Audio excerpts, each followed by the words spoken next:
Welcome Mr. Sedlarevic. Per lo sloveno di Jesenice, classe 1993, 2,01 m di altezza, è arrivato il momento tanto atteso, quello del suo esordio davanti al pubblico amico contro Bassano, squadra giovane ma di grandi qualità.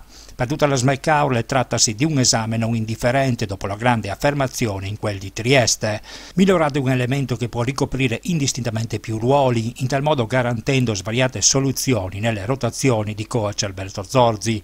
Si è formato nel settore giovanile dell'Olimpia Lubiana, volando poi all'età di 20 anni oltreoceano in Canada, dove ha studiato e giocato per 5 stagioni con la maglia della UPI University. Non abbiamo voluto presentarlo in palestra, ma nella sede di uno dei nostri sponsor più longevi, l'agenzia Lampo. Innanzitutto ringrazio la società per avermi dato l'occasione di rappresentarla in questa importante occasione di presentazione di Milorad e mi complimento con la società stessa per essere sempre attiva sul mercato ed avere la capacità di individuare quelli che sono i migliori talenti sul mercato.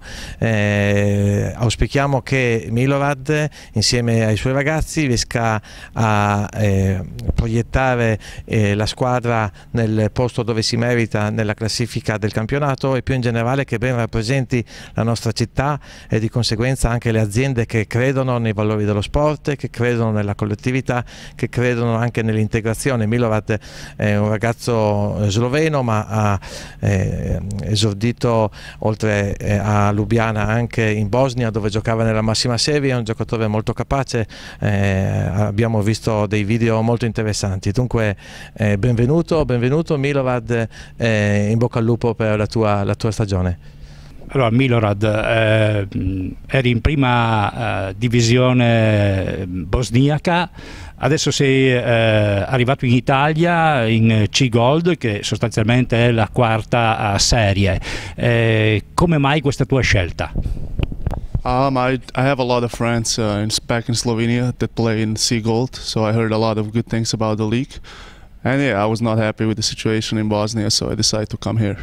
Ha detto che ha un sacco di amici in Slovenia che giocavano nel massimo campionato sloveno e che dopo hanno preferito giocare in C-Gold in Italia. Non era molto contento della sua situazione in Bosnia, motivo per il quale ha individuato anche un po' le potenzialità della squadra di Caule e ha deciso di venire a giocare qui con noi. Hai visto la squadra a Trieste vincere? Dopo una settimana di allenamento con i tuoi nuovi compagni, cosa ti sembra insomma questa nuova realtà? We are a very young team. I think they did a really great job in Trieste, especially defensively. This week we're just going through setups, getting me ready for the game. We're a young team, like I said, but we are very well covered on every single position, so I'm very excited to help this team get some wins.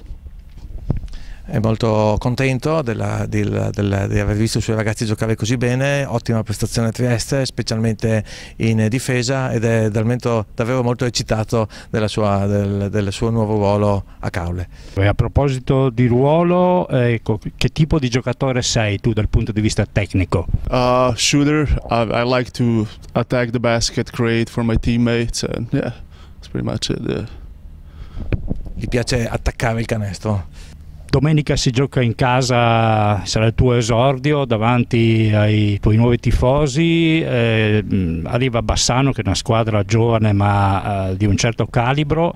Cosa ti senti di promettere loro? Yeah, I heard they're very young and that some of them are really like Italian national team members, so yeah, it's gonna be a tough game. We're preparing for them, we went through their setups, so we're looking forward to play them and to get a win. Conosce la squadra, conosce il Bassano, sa che alcuni componenti della squadra sono anche rappresentanti della nazionale, per cui stanno preparando la partita già da qualche giorno e sono speranzosi di giocare bene.